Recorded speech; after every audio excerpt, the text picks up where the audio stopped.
Greg Adams is here for a couple of seconds. He's heard afternoons on KEEL from 5 till 6. And he's got a big case of the pibs. Well, he's not the only one. So we're pibbing today. So the two of you are more than a little upset, more than a little miffed at the actions of New Orleans Mayor LaToya Cantrell. Greg, what has she done to rub you the wrong way?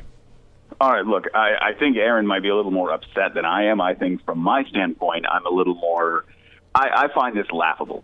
So LaToya Cantrell, or LaToya the Destroyer, as we like to call her, has been pushing back against Governor John Bel Edwards anytime he tries to expand the state's reopening program. You may remember the big fight in the fall when she held the Saints organization and Saints fans hostage for her, quote, fair share of COVID money that the state was receiving. Yeah, pardon me. She said, if you give me $90 million, I think the exact number was $92 million. If you give me, meaning the state, meaning the governor, if you give me $92 million more dollars, maybe I'll let some people into the Saints games. Exactly. And interestingly, this week she already has reverted back to being the biggest Saints fan ever when she released a video trying to get Russell Wilson to force a trade from the Seattle Seahawks to New Orleans. But that's nothing compared to what she did last night. As Governor John Bel Edwards moved the state into phase 3 of the economic reopening, she decided and announced that the city of New Orleans would remain in the modified phase 2, a very restrictive version of the phase 2 reopening, instead of going into phase 3. But the way that she did it is actually the issue. She's not in New Orleans right now. She's actually on vacation at a retreat in the Caribbean. So she had to release this through a press release. She couldn't even do it herself because as she's continuing to lock her own city down, she is on vacation. Isn't she at the Aspen Institute, some business function? She's Isn't in that the what British she's claiming? Virgin Islands. Go ahead. Explain to Erin what she's up to. It is part of the Aspen Institute. This is some kind of big think tank that they put together. It's really one of those Rockefeller-esque ways that they get powerful people to abscond others off to distant places where they can talk about rich people, powerful people things without us plebs being around. It's a drink tank. It's not a think tank.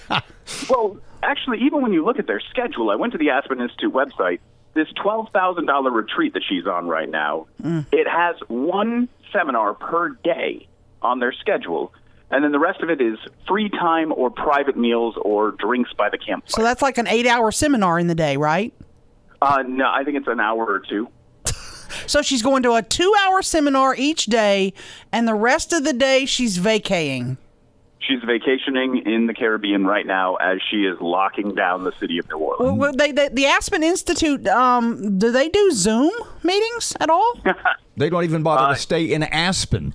One of her explanation, or her office's explanation, for staying in a even more restricted phase 2 than the rest of the state had been in, and I'm sure you saw this and you could comment away momentarily, is that, well, we just loosened restrictions after Mardi Gras.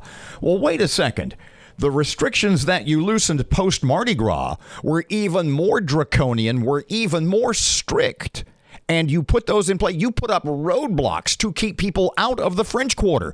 So that explanation to me is totally ludicrous. Yeah, it's a dumb, non-equivocal argument that they have to make. I mean, they have to try and throw everything. They might say something even more ridiculous today as news starts to come out that she's not actually... They told us. There's actually a NOLA.com article about her taking this vacation that was published a few days ago. Now, at that point, I don't think her or her office anticipated a move to phase 3, because if they were going to anticipate a move to phase 3 in the state, and if they knew they were going to keep the city even more locked down, I would hope that they would have the foresight to think, maybe we should make that announcement in person. So I would hope that this came as a surprise to them. But they had to be scrambling yesterday to try and figure out, okay, if we're going to continue to lock the city down, what are we going to do? What are we going to say that's going to take the heat off the fact that she's on vacation in the Caribbean as we do this? Yeah. Well, look, as you may have heard Billy Nungesser say, and people listening to us are like, why are y'all talking about New Orleans? So goes New Orleans tourism, so goes tourism across the state. And we have to really be alert. What happens in New Orleans impacts us here, because if tourists are not coming to New Orleans, guess what? They're not coming here either. Correct? Well, and that, and even to a bigger extent, I did a little exercise a couple of years ago when I was looking at how much money the whole state gets when there's a Super Bowl in New Orleans, or a national championship game in New Orleans, or a WrestleMania in New Orleans. The amount of tax dollars that the state as a whole receives from those type of events in New Orleans is enough to make us start to pay attention to what's going on there. And so when they're turning dollars away, those dollars have Louisiana sales tax attached to each one of them. And even if it's a fraction of a penny that we receive here, when you start to pile those up, it actually means something for the 318. I asked Mark Cooper, Governor's Chief of Staff, in the 6 o'clock hour. I asked Lieutenant Governor Nungesser earlier this hour. Biden administration, the president says yesterday that everybody that wants a vaccine should be able to get one, to have had one by the end of May. That being the case, can you imagine a scenario in your mind where it doesn't make sense for America, Louisiana, fill in the blank, not to be back to 100% wide open by, say, the 1st of July, or at latest the middle of July?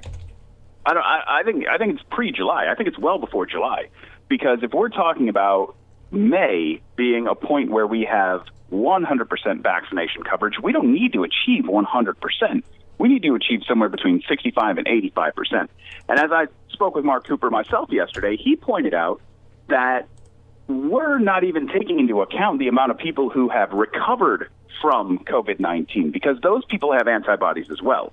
So it's not necessarily that we're going to need to have 100% vaccine penetration to see the cases drop down and the hospitalizations drop down to manageable levels, because we don't know how many asymptomatic people are not going to get COVID over the next 3-4 weeks. I put down a date of April 17th. I feel like that is approximately the date where, if not just Louisiana, the entire United States will be able to start to emerge from our shell and put COVID fully behind us.